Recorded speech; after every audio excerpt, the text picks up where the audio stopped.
पहलगाम दहशतवादी हल्ल्याचे पडसाद देखील उमटताना दिसतात। बघूयात त्याबद्दलच्या टॉप 9 बातम्या।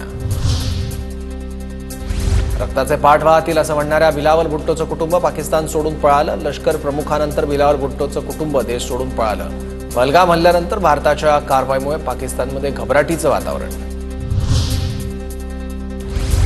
पाकिस्तान समर्थन प्रकरणी नालासोपाऱ्यातील 3 जणांना अटक। उस्मान गणी, इक्बाल सय्यद, तौशीद शेख, अदनान शेख अशी तिघांची नावं। तिघांनाही 30 एप्रिलपर्यंत पोलीस कोठडी।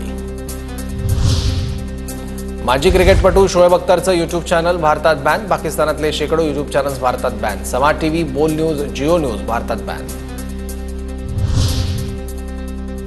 पहलगाम हल्ल्यामुळे भारत पाकिस्तानचे संबंध ताणले। पाकिस्तानच्या तुरुंगात असलेल्या भारतीय मच्छीमारांचे कुटुंबीय चिंतेत।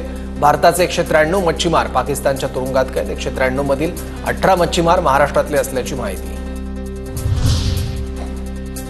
पहलगाम दहशतवादी हल्ल्यानंतर भारतीय लष्कराकडून कारवाई। किश्तवाड जिल्ह्यातील वेगवेगळ्या ठिकाणी भारतीय लष्कराचे छापे। पाकिस्तानातल्या 5 लाखांपेक्षा जास्त मुली भारतात लग्न करून राहत आहेत। भाजप खासदार निशिकांत दुबे यांची एक्सपोस्ट। आत घुसलेल्या या शत्रूंसोबत लढायचं कसं, ट्विट करत दुबेंची प्रतिक्रिया। पहलगाम हल्ल्यानंतर परतीच्या प्रवासासाठी पर्यटकांकडून जादा भाड्याची आकारणी। विमान कंपन्यांकडून 1.25 भाडं आकारलं गेलं। अरुणाचल प्रदेशात 3 दहशतवाद्यांना कंठस्नात। अरुणाचल प्रदेशातील लोंगडिंग जिल्ह्यातील पंचाव भागात चकमक। ASCN गटाचे 3 दहशतवादी ठार। दहशतवाद्यांकडून 4 शस्त्र आणि दारुगोळा जप्त। तेलंगणा छत्तीसगडच्या सीमेवर 4 दिवसात 28 नक्षलवाद्यांचा खात्मा। करेगुट्टा टेकडीवर गेल्या 5 दिवसांपासून विशेष मोहीम। 10,000हून अधिक जवानांचा मोहिमेत सहभाग।